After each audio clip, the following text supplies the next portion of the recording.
Hello everyone. Today in this video, we shall containerize an ASP.NET Core 9 Web API using Docker. We shall cover what is Docker, image and containers, why we use Docker in real projects, how to build and run your API inside a Docker container, how to connect your application with a database inside a Docker. We shall test our API running inside a Docker. So let's get started. Okay, first we talk about what is Docker. Docker is actually a platform that lets you build, ship, and run application in lightweight, isolated environments called containers. Think of Docker like a shipping container. No matter what's inside, code, config, tools, it can be packaged and shipped anywhere from your laptop to a production server. So it solves the classical problem like we generally been hearing, but it works on my machine. So Docker ensures it works everywhere. Now we talk about what is Docker image. A Docker image is a snapshot or template of your application along with everything it needs to run. So an image may contain .NET runtime, your compiled web API, and all required config and file. Whenever you use Docker build command, a Docker image is created inside a Docker. What is a Docker container? A Docker container is a running instance of a Docker image. For example, an exe file created from a DLL file. It is live version of your Docker image. So just don't confuse the difference between Docker image and Docker container. The image is just a blueprint, right? The container is the actual house built from it. You can run multiple containers from a Docker image. Think of it like in terms of object-oriented programming, where class is blueprint, which is your Docker image, and objects of that class are instances of that class. Similarly, a Docker container is instance of a Docker image, right? You can start, stop, delete, or restart containers independently. We shall use the same project from our previous two tutorials, a simple .NET 9 Web API that uses EF Core code first, right? Okay, let's start creating a Docker image and Docker container. Let's first run this project to see if it's working. Okay, the project is currently working. Before creating the Docker image, make sure Docker desktop is installed and it is running like this.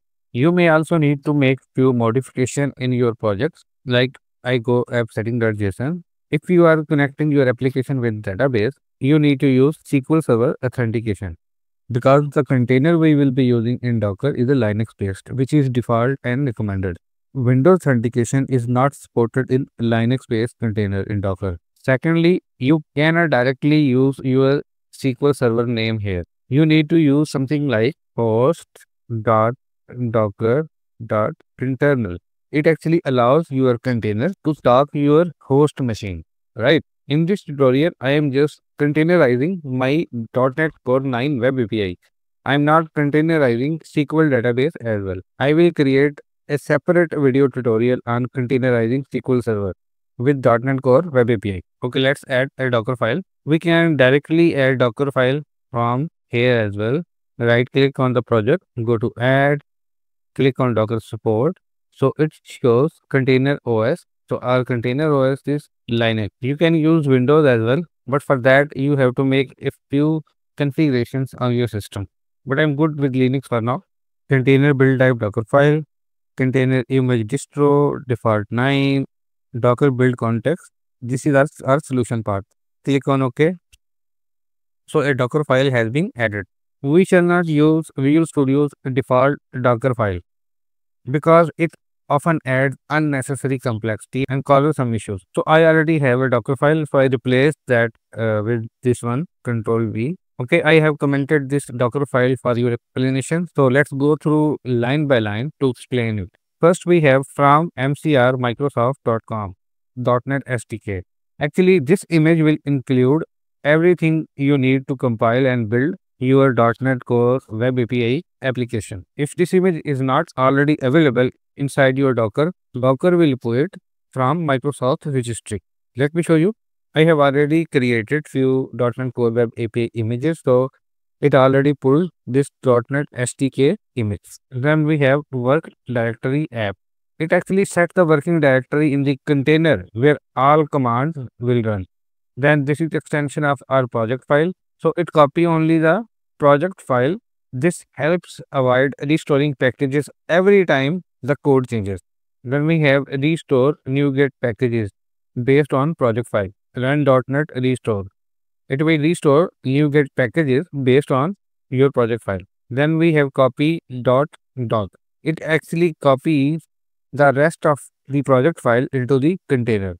And then we have run.NET publish -c release -o out.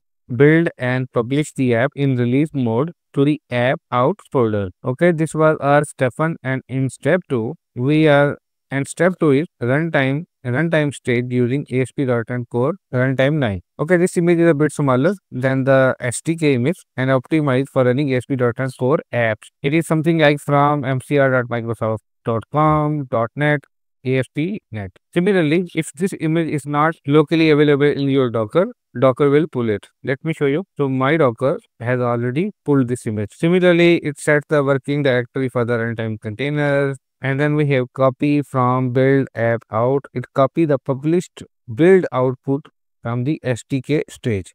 Then we have expose AT. I don't want to use it for now. I want to keep it simple. So let's remove it. And then we have entry point.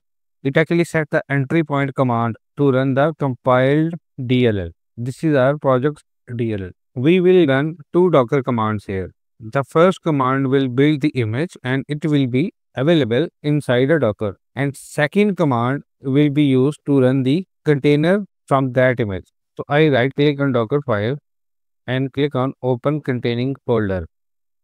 So we need to open command prompt where this Docker file is residing. So I open my command prompt and I type command like docker build -t ef core code first demo and then dot. It will create a Docker image with the name ef core code first demo inside the Docker, right? So let's run it.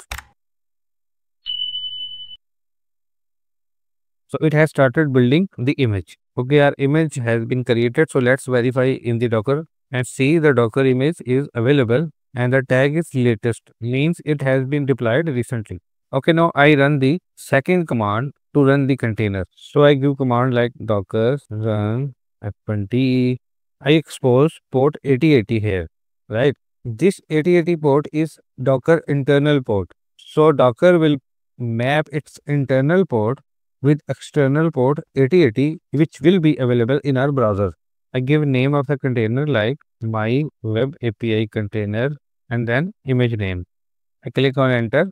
I probably missed the -p to map the ports. So let's rewrite this command. Okay, let's run it. So we are getting error that this port is already allocated. Okay, as this port is already allocated to some other container, so let's change the port. I do it 8081. Okay, click on enter. So this time no error. So let's go to the Docker. Okay, you can see our image status is in use now. It means it is being used by some container. So I click on it and click on view container usage to see which container is using it. So this is the same container we just run from the command, right? And it is on 8081. So I click here to browse it and see our Docker container is working fine. Now we can stop and start our container anytime from Docker desktop. For example, I stop it and go to browser, click enter, and now application running. So I go to Docker again, click on start, go to browser again and see it's working. We can test our Docker API from Postman as well. So I go to Postman, give here Docker container API URL, click on send, and we get the response. And that's it for today. So in this tutorial, we successfully containerized a .NET 9 Web API project using Docker. If you found this video helpful, like it, share it, and subscribe to the channel for more tutorials like this. See you in the next video. Thanks for watching.